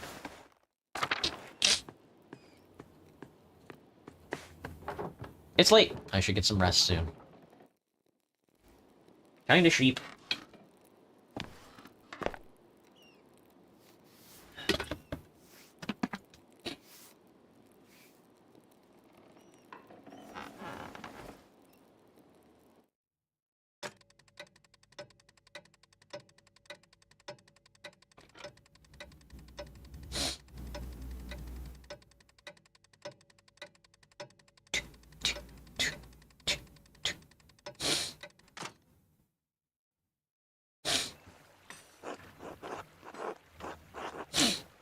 Mistress Druckgren, a few more letters for you. Oh. Take care. Thank you, sir. Safe travels. I guess you're just supposed to... I guess if you're like an old postman, you're just supposed to know where everybody lives. The first letter is from the Reverend Matthew. Ah! Mistress Druckgren, I was not acquainted with your family during my years at Curacao. Even so, I remember your father was one of the townsfolk who prevented the peasantry from burning us alive. I'm not overly inclined to assist the people of Tassing in their endeavors to catalog the origins of the abbey they destroyed. However, it was a long time ago. In the interest of posterity with Christian charity, I will tell you what I recall. Some time after the Romans left, Christians settled in the region and built Curacao Abbey on the ruins of a fortress. The abbey was founded by a noble woman of the Curacao family. She was both its patron and its first abbess. Perhaps 2 centuries ago, Curacao changed to being run by an abbot. I don't know the reason, but many other double monasteries did likewise around the same time. It may have been done out of fear of being shut down, as double monasteries were frowned upon by the Pope. Sadly, that is the extent of my knowledge. Your neighbors put any other records about the abbey to the torch. Ah, that would have been good to read, though. Sic ars sit historia Cursis. Thus burn the history of Curacao. While we cannot change the past, I have heard that Sisters of the Poor Clares have formed a new chapter at the abbey. I can only hope that their love of apostolic poverty has not driven them to impoverish the shrine of St. Moritz. Apostolic poverty, a Christian doctrine that calls for followers to live without owning the personal property for accumulating money. While it was condemned by the Catholic Church as heretical, its defenders claim their practices are based on the lives of Christ and the apostles as described in Scripture. Whoa, I did not know apostolic poverty was, blasphemous. Or heretical. Oh, fuck. That's interesting. I guess that just shows you how far, corrupt the church would go during this time. A little afternoon delight. Assuming they have not consigned the contents of Curaçao's former occupants to a bonfire, you may find something there. It's hard to be overjoyed at the news of your neighbor's late regrets. Many of the injuries inflicted 18 years ago will never heal. Regret cannot undo what's been done, but we can all find redemption through Christ. We must pray for love and reconciliation in the days ahead. In the end, that's all that matters. Winter comes swiftly. Huguenots and Lutherans plague the homelands. Plague my homeland. The Huguenots is a group of French Calvinists known for their vocal and sometimes violent opposition to the Catholic Church, and the Lutherans were the most prominent of the Protestant branches. Lutherans were banned from propagating their ideas in the HRE and suffered severe persecution for their beliefs. Thank the Lord you still live in a land ruled by the one true church. I hope this has been of some help to you and yours. May God keep and protect you. Well, you're not going to like this, Matthew, but I am Protestant posting. The Most Reverend Matthew Founjany Saux, Archdeacon of Sion. Oh, the game crashed? No! Come on! What happened? Archdeacon of Sion.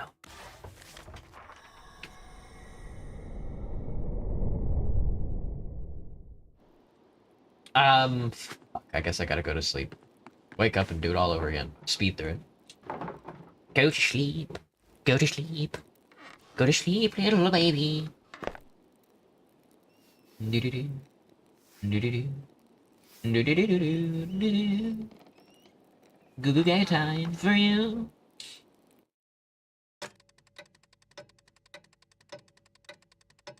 People keep... I'm scrolling through Reddit and I keep seeing people post the fact that... What the fuck? Why is time speeding up so much?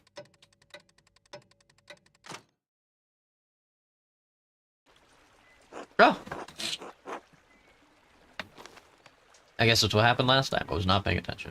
And people keep fucking pouring soap in the fountains. At the waterfront.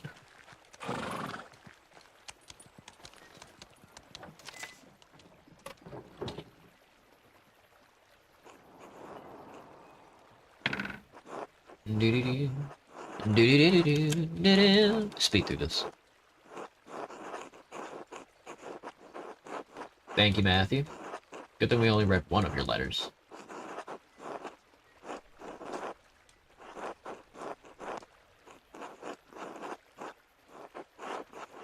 Sadly, it's of great regret that, they burnt down the abbey. The burning history of Curacao. Indeed, I'm going to be depicting that fucking abbey fire in its entirety. Burning the church, sacrificing people. Fucking Tassing is cursed, brother. Curacao is cursed. Let it be known.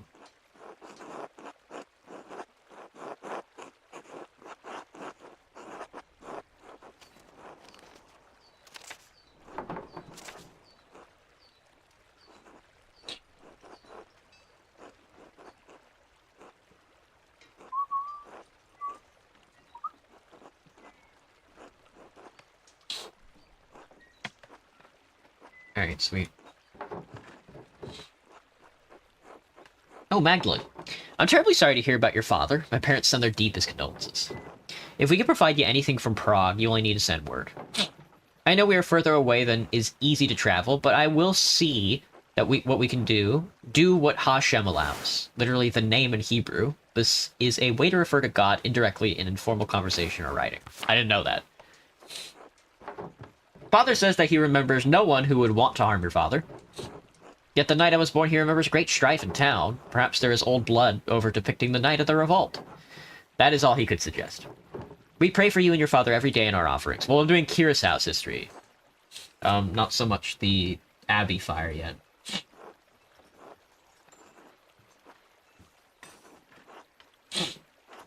Hashem will make all things right in time. He will exact justice on the culprit. I'm encouraged to hear that the town council will let you continue the mural at all. The guilds here would protect your right to complete a job, especially once a contract has been reached. You give the men of the council too much grace. Why should you be forced to settle for their old ways of thinking? We live in a new age. An age where art and science have come together. An age when all may read the works of the great sages in their own language. Truly, when your father recovers, I urge you to come visit me in Prague. But I'm glad you found some joy in your work on the mural. We are all well here. Elisha has been carving a new set of wood cuttings, and father has agreed to a new contract with the university. I found Simont. His family didn't move far away after all. He's planning on working as a doctor in the city once the expulsion order ends. His parents have been meeting with mother and father quite often now. So I hope that I will be sending good news in my next letter. With Hashem's help. Please inform us of your father's condition in your next letter. Be well. Esther. Sweet. Thank you. Thanks, girl. You the best. That's all the letters I have for now. I should head home and check on Dad.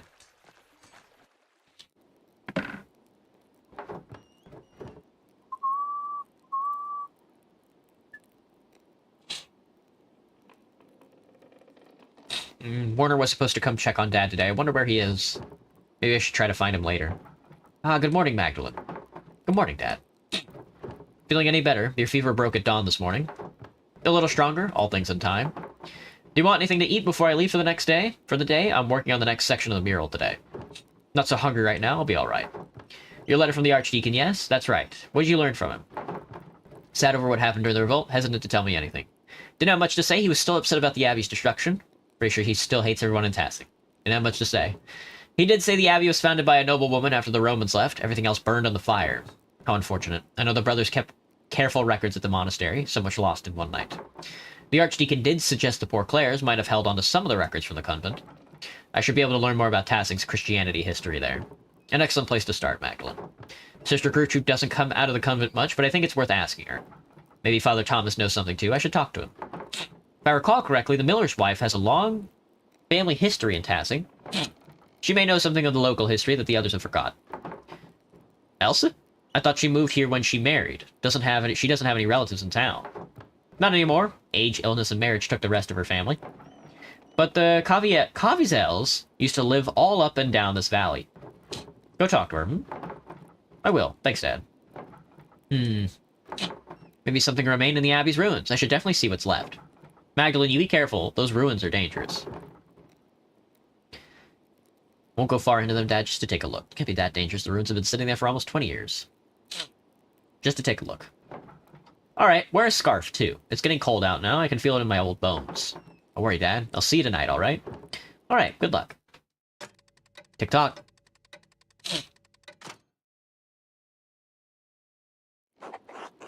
Dear old Dad. Tassing's Christian history. I think that'll be the last thing we do is go into the Abbey and look around. Now, I know when we were playing as Andreas, we saved some of the books out of the direct line of fire. So we'll see if any of those are what we needed. I'll clean it up later. The mural is more important. How was the discussion? Not too bad. We only discussed for 30 minutes. I mostly brought up how I don't really know how to define bureaucracy, and honestly, I'm glad we had the short discussion because it really gave me like a point of reference on what I should be talking about next, you know? Which is mostly about trade union organization history just in general, like across the world, as well as how Marx defines bureaucracy, because I think that is something that I should cover before I talk too much about what it is and stuff. Hey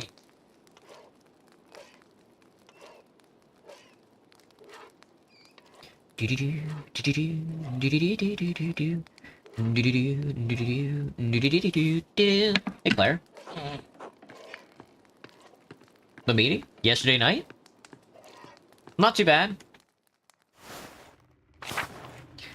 Not too bad. They seem interested in the ideas. I'm not a very convincing person, though, so... Oh, Thomas is an objective. I think I'm gonna walk around town first. Christian Tassing?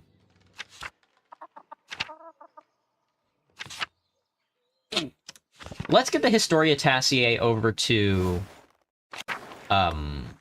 What the fuck happened here? Hey, Magdalene, come to admire a well-chiseled craftsman at his best? Oh, where? I can't see one. Ouch, I suppose I stepped into that one. You do call yourself a Trotskyist. That is true. Have you come to see the repairs I've been doing, then? To tell you the truth, it's not going as well as I'd hoped. What seems to be the issue? I assumed I'd hit a snag either when it came to the stone or the tools or my lack of artistic skill, but it's more than that. It's like in my head. I can't see the right way. Besides, my dad wants me to help out on the farm more. I want to be there, but... Grandma taught me everything he knew about the craft. He really wanted me to succeed, and I do enjoy the work. It's as if I can talk to the stone, you know? Not literally, but I can see how lines of tension flow through the rock. I understand how to form one thing from the other, how to create, make something that lasts. Grandma even offered to sponsor an apprenticeship under a master stonemason. Dad will support me either way, but I still feel like I'm pulled both directions at once, you know? I think you should stick with, stone making, brother. Agnes is offering Craft a once-in-a-lifetime opportunity. With the right master, he could really make something of himself. Oh, yeah.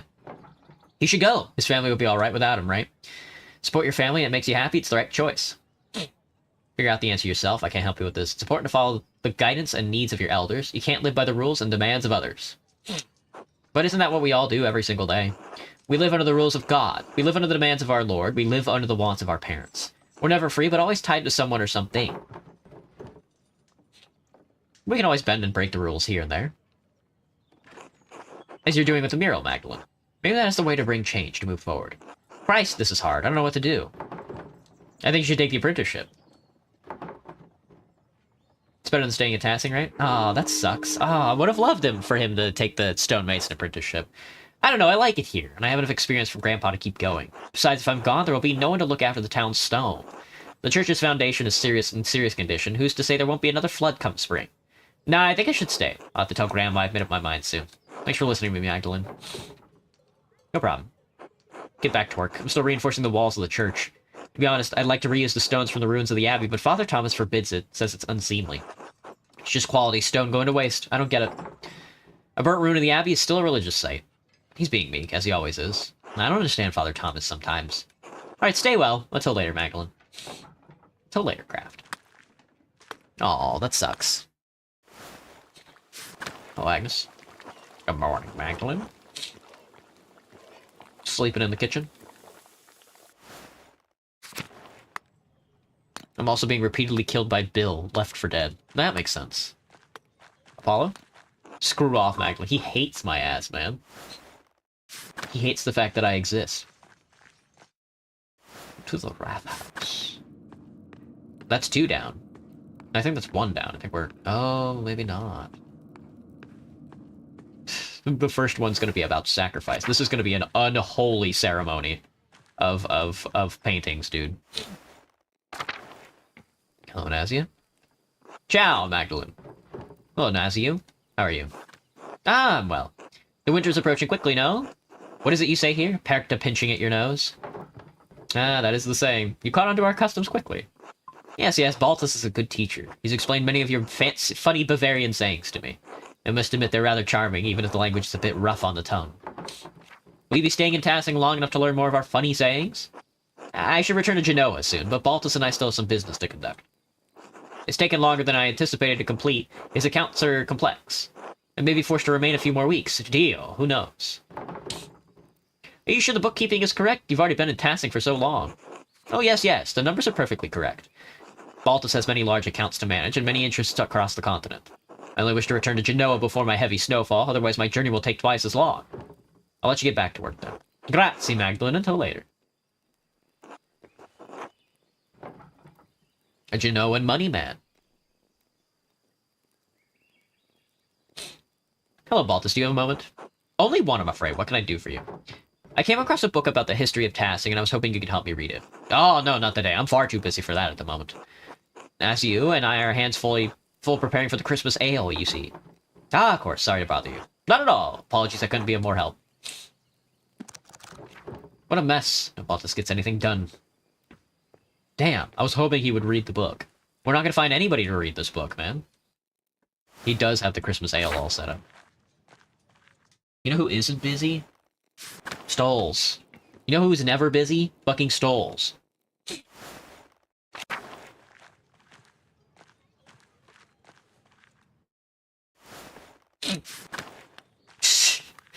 Ah, what a bastard.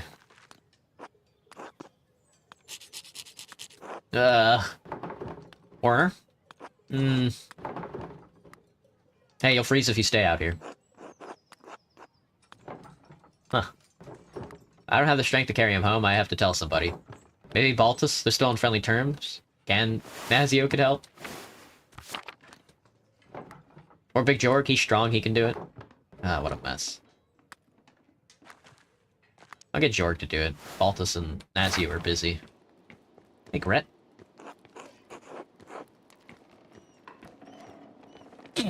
Goo goo gaga time for you. Go to sleep. Go to sleep. Hello, Andrus. How goes the metalworking? Artemis? Go away, Magdalene. They hate me. They hate me, dude. The twins fucking loathe me. Hey, Ots. What's poppin'? Bill Left 4 Dead killed and ate my dog and cat. Killed my dog and ate my cat. Well, you know. It'd be like that.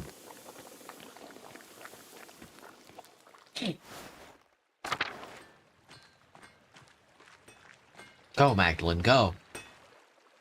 Time passes in a different way compared to last time. Hey, Jorg. Hey, Magdalene, can I help you with something? I found Dr. Stoll's passed out drunk by the bakery sleeping in a ditch. Again? For Christ's sakes, it happening occasionally is fine, but the man can't hold his beer. If you say so. Can you help him? Ah, of course, I'll go fetch him. Thanks, Magdalene. Thank you, Jorg. Sorted that out. Don't want the bastard getting sick and then dying, because I need him to take care of dear old Dad.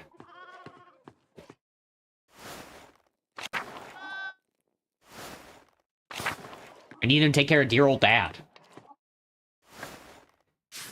That's good. On to the next farm. Peter? Magdalene? Peter, why are you killing everybody? Why did you assassinate everybody? Hans? Hate talking to Hans. Hello, Magdalene. Hello, Hans. Simon? Magdalene? Harry? Jutta?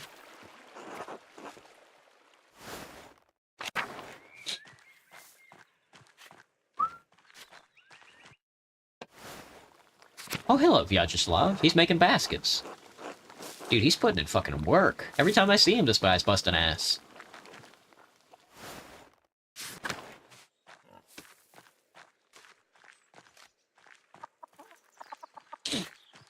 Martin?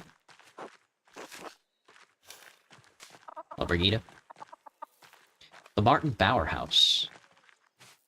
We don't want to go to the Commons. We want to go to the Church of Druckers, and then we want to go to the Labyrinth first.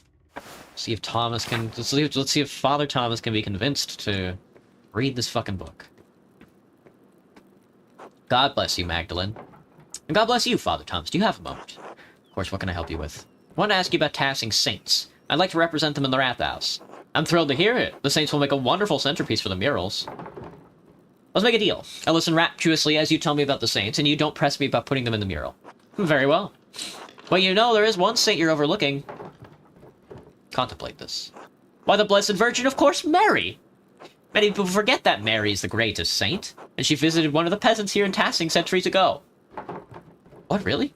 The Virgin Mary appeared in Tassing? Why? Yes, she appeared to give a message. Centuries ago, a farmer in the fields behind us had 3 visions of Mary. In the first, she told him she wanted him to tell the Bishop of Friesing that she'd appeared. The peasant traveled down to Friesing, but the bishop would not see or hear him. The peasant returned to Tassing and had another vision in the field. The Virgin showed him a pattern, a labyrinth. She told him to draw it on a sheet of birch bark and bring the drawing to the Bishop of Friesing. The bishop attempted to turn the peasant away, but he could see the drawing of the labyrinth in his hands. It was the same image that the bishop had seen in a dream 3 nights earlier. He met with the peasant, who told him of the 2 apparitions he had seen here in Tassing. The bishop was moved by the peasant's story and came here to Tassing. When the bishop came, Mary appeared to both of them. She told the farmer that the town needed to build this church. She told the bishop to support the town. Was the town so poor that they couldn't have built it on their own? I don't know, but certainly the support of the bishop must have made it much easier. And so the bishop helped fund the creation of this church. The people of Tassing have been using it ever since.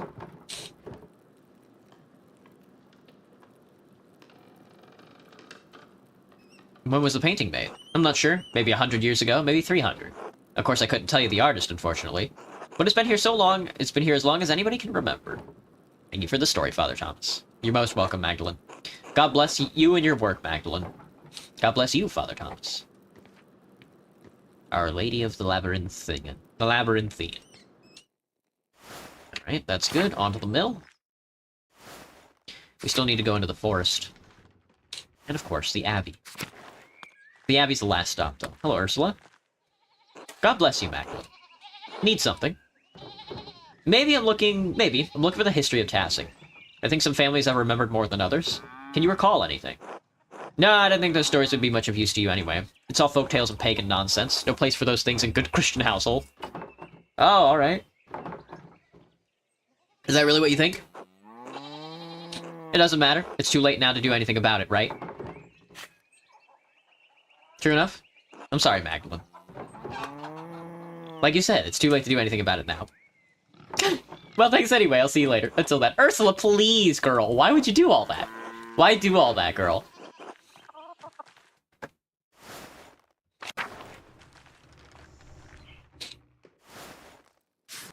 Anna. God bless you, Magdalene. Hello, Anna. How are you? Keep him busy. There's always plenty to do around the house. How's the mural coming? Paul mentioned your progress is quite impressive.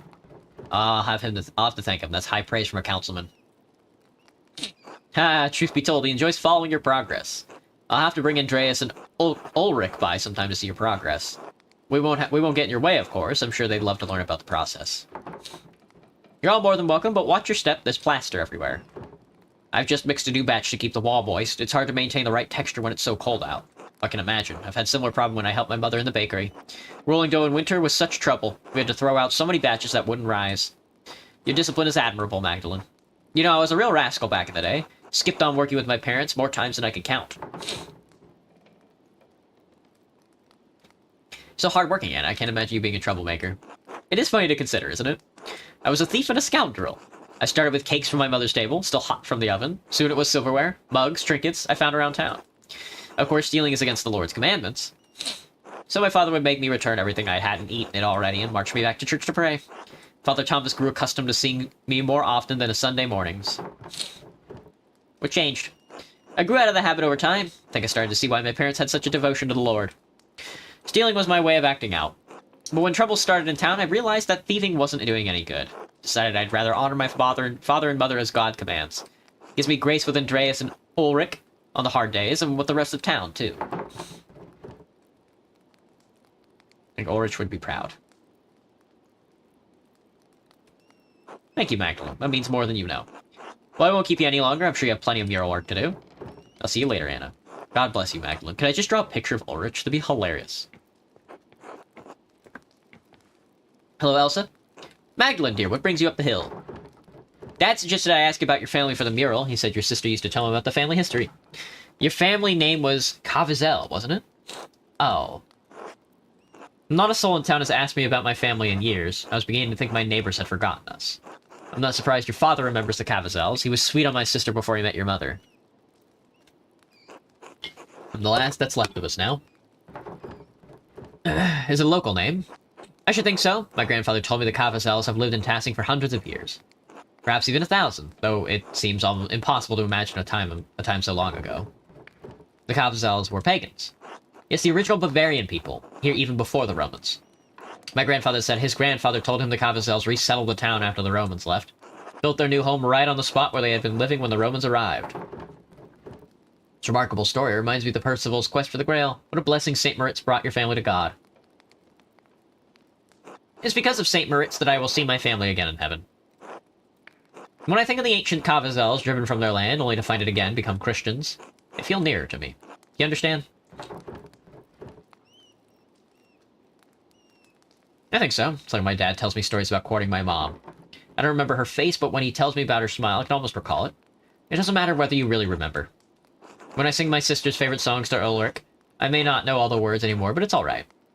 Just as I may not know exactly how the Cavazels resettled Tassing, what matters is that I feel close to her, and them, even though they are so far from me now. That's what stories are for, Magda.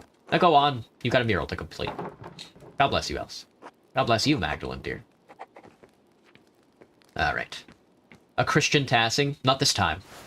Not this time. We made it up. We made it up in a writer's room. Tassing has never been Christian. Oh, hello, Andreas. Good day, Master Mueller. What are you up to today? Drawing. Anything interesting? No, secrets. I'm good at keeping secrets, then. I'm drawing Shub. Oh, I see. I'll leave you to it, then. Just drawing the dog.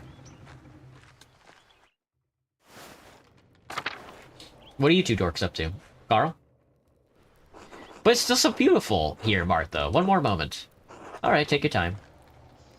Oh, hello, Magdalene. Dad, look who it is. Good morning, Mr. Struckren. Hello, Martha. Carl, how are we today? On our usual walk around town, November hasn't grown too cold yet. Dr. Stoll says Dad needs to keep using the leg or the pain will get worse. I'm getting old. That's old you can't sit around at home telling stories, huh?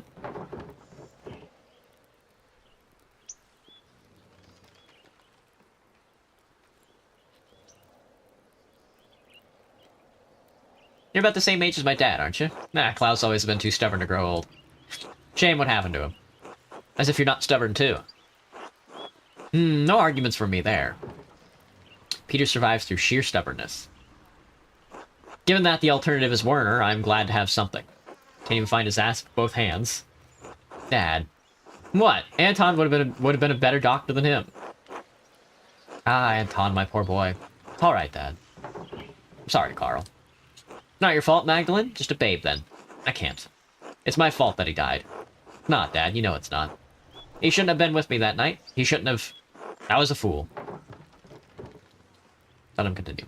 The Abbey was engulfed in flames. The heat, you wouldn't believe it, seared the hair off my eyebrows. It was bleeding. Anton tried to drag me out of the fight. Then the godforsaken Landsknecht stepped between us. I hope he burns in hell. The Landsknecht. Mercenaries found throughout the Holy Roman Empire in service to the Imperial Army. They are known for their colorful and flamboyant fashion, their ferocity, and their short lifespans. That's funny. Can't even imagine what that was like. How old were you during the revolt, Martha? 7 or so. I didn't understand what was happening. Someone brought Dad home in the middle of the night. It was dark, confusing. There was screaming outside. Mom and a couple of the men who brought Dad in were trying to patch up the wound, but it wouldn't stop bleeding. She kept shouting, "Where's Anton? Where's Anton?" There was blood on the floor. You cried so much you threw up. We couldn't get you to stop. You cried so much you threw up. I couldn't understand where Anton had gone. Dad tried to explain, but... Martha, my dear, enough of that. I'm so sorry. How'd you go on? Did I? I don't know. Some nights I think I'm still there. There still. The Abbey is always burning. My Helena passed not long after. I was left alone with Martha to care for. May the Lord bless and keep her. I had to keep going for Martha, and somehow my daughter grew into a wonderful woman despite it. I suppose that was all Helena's doing. Bad. If I'm any good, it's because of you. Thank you for telling me about the night, Carl, Martha. Time doesn't heal, Magdalene, but it does dull the ache. It's time we continued with the walk, Dad. Yes, dear, I'm feeling much more alive now. Be well, you two. Got the old leg in pain. My leg, it's all in pain. You should keep walking on it. We have the worst doctor in the world, man. Hey, Mags. Sorry I can't talk for long right now. Hi, Killian. What's keeping you so busy? You know, it's almost December. Preparing for festivities is a busy time, and Dad can't do it all alone. He pretends to be strong, but I think of it as an act. He's growing older and sadder. I imagine he misses your mom. Yeah, I miss her too. He doesn't talk about her much anymore. I think he's ashamed. I'm not, though. She was still my mom. You're right not to be ashamed. Thanks, that means a lot. Everyone does bad things sometimes, you know? When the monks were around, they told us all about God's forgiveness. Vyacheslav talks about it a lot, too. So that's what I try to do. Forgive. Martin Luther wrote that Christ gave himself into death for our sins. Your mom's sins were serious, but the Lord has always forgiven her.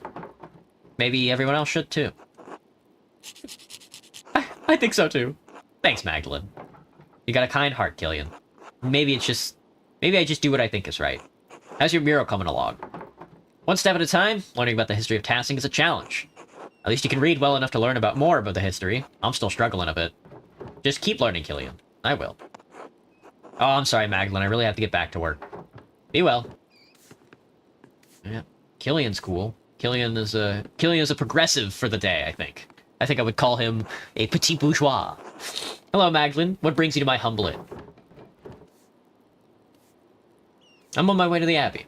I thought it'd be helpful to explore the ruins for the mural. Ah, Curacao. It was an impressive sight in its day. A shame you never got to see it. Lots of history to be uncovered there, no doubt. You mind yourself in that place, could collapse any day now. Did Lancelot run from the magician Moldic when Eric and Wallman were in peril? I can't say that I know that man, I suppose not. Oh, he didn't run. He was brave in the face of terrible danger. Hope for your father's sake the dangers you face won't be quite so perilous. Well, you certainly have the spirit for such things. You remind me of Joanna in that. She was headstrong, fierce when she needed to be. The mural's coming along fine otherwise. It's getting there, plenty of work yet to do. Can't say I understand much about art. But we all appreciate the work you're doing. What with your dad's... Well, I won't keep you from your adventure then. Besides, I have the inn to clean. Do you have someone to help you? Ah, I don't want to take up your time. Killian will lend a hand. Joanna was good at keeping me straight. She kept this place spotless. How'd you two meet? Ah, memories. We were so young in Passau. It's to the east. I first saw Hannah doing laundry beside the river just south of the Niedrenberg Abbey. The way the sun hit her face off the water, she sparkled. Couldn't get her out of my mind. She was a wit in conversation, too, with a bold temperament that shone through every so often. We courted. I spoke to her father. A happy day. You miss her a lot? I do. We didn't have a plan when we were married. That we settled in Tassing was happenstance. When Killian was old enough to travel, we happened to pass through on our way to Zurich. As there was time to spare, we visited Curacao and, of course, the Shrine of Hand of St. Moritz. Her eyes lit up. She said God had blessed us with an opportunity. The town had no inn then. We proposed a land house to the abbot. He gladly accepted. Hannah and I were happy. So happy. Those first years must have been hard. Ah, they were impossible. Would you believe the money it takes to build a land house? Still, they were good years. God laughs in the face of mortal plans. And then Hannah leapt into the arms of that fucking miller. I didn't know what to do. We had Killian to look after in the land house. I loved her, so I let it happen. Anyway, then Otto was killed, and Andreas fucking Mailer couldn't help but get himself involved. And so the love of my life died for nothing. She wasn't to blame. She didn't kill Otto. I know it. And who did? I don't know, but it wasn't her. Mailer made a mistake. He didn't know her like I knew her. In the end, Joanna and I, we were both bad people, bad for each other, liars and cheats. But that didn't make her a murderer any more than it made me one. Me, I think the miller did it. He hated Otto, and he was sure we all knew. Can you prove that? Nah, and it wouldn't matter if I could. Only God knows who killed Otto. But I've kept you too long with my talking. You have the Abbey to explore, after all. It was good talking, Nico. Thank you for sharing Joanna's story with me. You did me a favor, Magdalene. I won't forget it. Until later. Until then. Interesting. Good to finally get his opinion on something. Even if a little late in his life. What did you build for Left 4 Dead was in front of the fallen bookshelf between the desk you were hiding under. Fallen bookshelf at the desk I was hiding under. Who are these two fucking dorks? Ah, hello. Are you one of the burgers? My man and I are in need of refreshments. No, I live nearby. I'm Magdalene Druckrin. Ah, from the print shop we passed on the way into town. Yes, it's my father's. I'm running from my father while he's recovering from an injury. Terribly sorry to hear that. I hope he has a swift recovery. Thank you. Not much business for a print shop at this time of year, is there? Nor for a land house. It looks like the travel is all dried up. Happens every autumn. Ah, the weather turned rotten. I was hoping we could wait it out for a few days before moving on. I'm Alexander. This is my partner, Kazimierz. We're musicians by trade, travelers by necessity. We just purchased a new instrument for Commerzits in Padau. Their luthiers are extraordinary. We're heading back to Wurzburg for the Christmas celebration. Quite an important competition there for the Meister singers. The weather turned rotten so quickly. The rain has been awful and the roads to the passes have all been mud. I don't know if we'll be able to make it to the competition now. If the passes do close before we're able to move on, will they open up soon? Never lose hope. Is March soon? I'm afraid not. Once the passes snowed in, you're going to be waiting a while. I was afraid you'd say that. I suppose I should plan for us to stay here through the winter. Sorry, Kaz.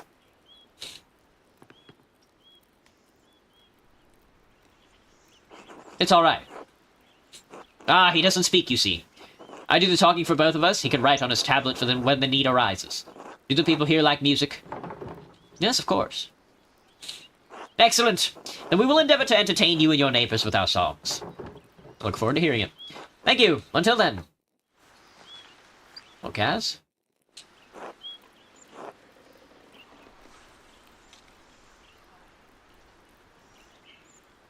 Can't talk. I see.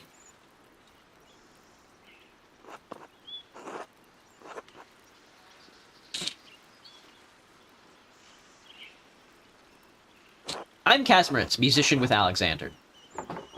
I'm Magdalene Druckgren. I live here in town. Do you mind if I ask what happened with your voice?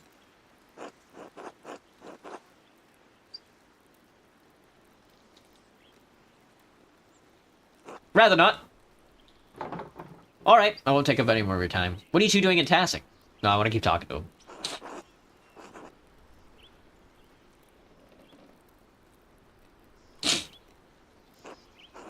Ask Alexander. Sorry.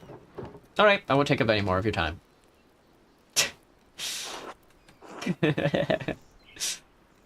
Very good. Thanks. God bless you. Thanks, Gaz. Be the best girl. The land house. I think we already went up to the mill. Into the forest. And then on to the abbey. Oh, the snow... Oh, God. The mountains are covered in snow. Snow is creeping down the mountains. Winter will be here soon. It's already at the bottom, girl. What are you talking about creeping down? Winter is right around the corner. Smokey, Faxlav. Gentlemen. Magdalene.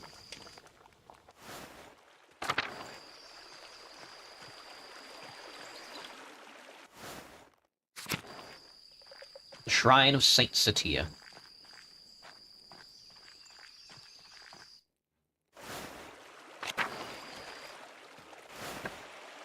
Hear ye, hear ye.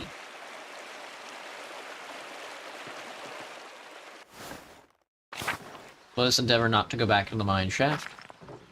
I don't have any reason to go back, besides, I'm too busy with the mural. Alright, on to the abbey. On to the abbey. The abbey.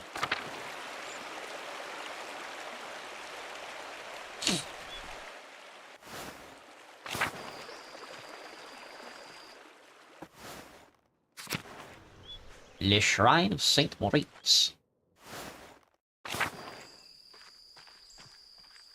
You would never leave the bookshelf of mine, you take his place to the hallway. This is a situation I find myself in. Indeed. Maggots. Painous maggots.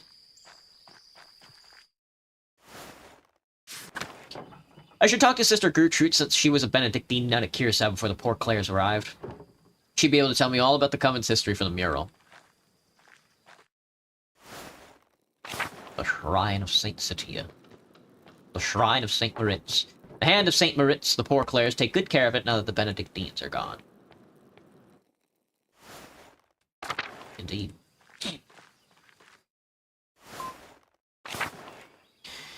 Before we do all that, though. I'm trapped on 2-4. Yeah. Yeah. But alright, everybody, that's gonna be me. That's gonna be me today. I hope the discussion was good. I hope watching me play Pentiment was good. Pentiment is such a good game. Next week, I think it's either gonna be State and Revolution or probably something along the lines of, like, what is a bureaucracy? We'll see, though. I would like to get a definitional attitude out of that to see if I can. But we'll see what we'll see what my betters say about the whole affair. But all right, everybody, I'm gonna be taking off. I'll try and get a schedule out tonight, but I've got a lot of cleaning to do in my apartment. I hope everybody has a good one. Bye bye, Johnny.